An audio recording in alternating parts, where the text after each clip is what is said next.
Welcome back, folks. Today we're back on the new ship, the Vasa, but I thought I'd just make a quick video about some of the tools that I use and about my setup here, which is something I just kind of built myself with time. So this is basically my little workshop. And if you can believe it, when I built the HMS Victory, I started, I think, with one screwdriver and one scalpel, and it's snowballed into a pretty decent setup here, you know. I'd say there's some pretty essential tools, especially if you're starting out, that you have to have. And I'd probably start with the most important one for any hobby builder is a scalpel.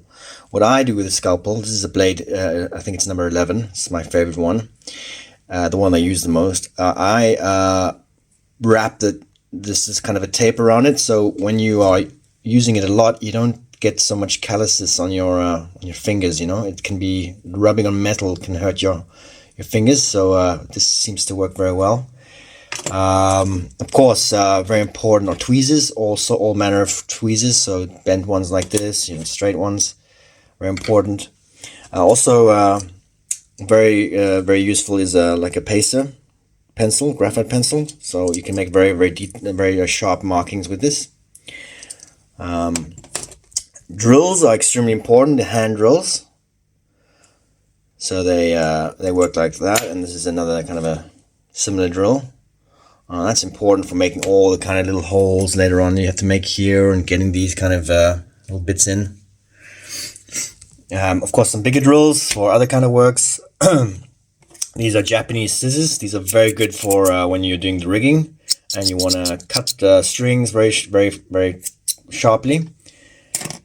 Of course, your measuring sticks and pliers. These are very important pliers. They're very good for cutting through metal and other kind of have many uses on the model build. And your typical kind of pliers. Of course, you're gonna need some kind of a hammer. I have this hammer. I know there's special ones for model building. I just haven't got around to buying one. I can do everything with this hammer that I could do with the other one. I'm just not hammering very hard, obviously. For this particular ship, you gotta have a lot of different kinds of brushes, paint brushes. Of course, you know, there's so much detail on some of these little bits here that the finer the better. So I don't even know what number this is, but number 26. So this is something that is essential. I'd recommend a set like that. You can buy them on Amazon. They're not even expensive, about €8 or something like that. If you're going to build a ship, because there's always going to be some detail you have to paint.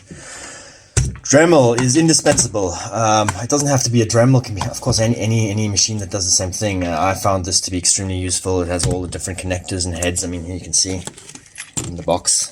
I have 2 or 3 boxes like this, all kinds of things. Just good to have around the house. And of course, it comes in handy when you're doing certain things on the ships or any other kind of models. Wouldn't want to work without it. Then specific for model building is something that I bought when I was building the Victory, and that is this plank bender. So this thing gets hot and you wet your wood and then you bend the plank. There's actually a wooden piece that you put the plank in and you can make it bend really easily. And that's an alternative to using iron or something like that. I think it works very fast. It's relatively safe. So yeah. Then of course the glues. So you've seen in my videos, I use super glue for more complicated sections when I need them to stick. For example, like here on these ratline holders, I put the super glue first, and then I water down some of the normal glue, so I can use Ponel or Tide Bond as well. It doesn't really matter. And then I just put some of that in there and a tiny little bit of water, and you get like a watered down glue. And then I put that in here, so it really goes in the nooks and crannies, and it dries. It really dries very, very sturdy. Of course, when you're buying glue for the normal kind of gluing parts, you just get the Express. You know, it takes about five minutes to harden. Of course, it should wait like an hour till, you know, for it to really fuse. Yeah, so you just want a strong glue that that dries quickly. And then we have all the paints that I use. So I'm using a mix between airbrush paints and normal model colors. Yeah, so that's been very helpful for this Wasser ship that I'm building here, because it's got a lot of color on it, a lot of art that needs to be painted, a lot of metal parts. Where I'm using a primer as well for that. And for the wood itself, I'm using two types of colors here. I'm using the mahogany for the darker parts, and then I'm using the well, this is nutwood for the other parts, to give it a nice you know, change in color. And I know that the Wasser has a kind of like a light brown color, but I don't like that. I've decided to go my own way with these colors on the ship. Of course, most of the decorations are correct, but I just like a ship to look a bit older and woody than to be painted entirely. So that's just my choice. This seems to work very well. Tweezers, so bent ones like this, you know, so they work like that. And this is another kind of a similar drill. Want to cut the strings very. Of course, you need you're gonna have a lot of different kinds of brushes, paint brushes. Of course, you know, there's so much detail on some of these little bits here that the finer the better. Dremel is indispensable. Plank. There's actually a wooden piece that you put. Another essential tool is, of course, the vise. I have two here. Very useful for all kinds of things. You know, holding things, painting things, bending things. Yeah, so again, a very important tool. And of course, you know, who knows, at some point you might need a drill. This is the one I have. Don't really use it much in model building, but it's maybe useful if you're going to build the stands and things for that. So yeah. Also, quite underrated, but I use marker pens quite a lot for little details and things like that. I find it comes in handy. Also, a small hand sander, or sanding stick, I think is what it's called. You know, I'm not a professional model builder by any stretch. I'm really just an amateur. So I don't know the names for half of these things.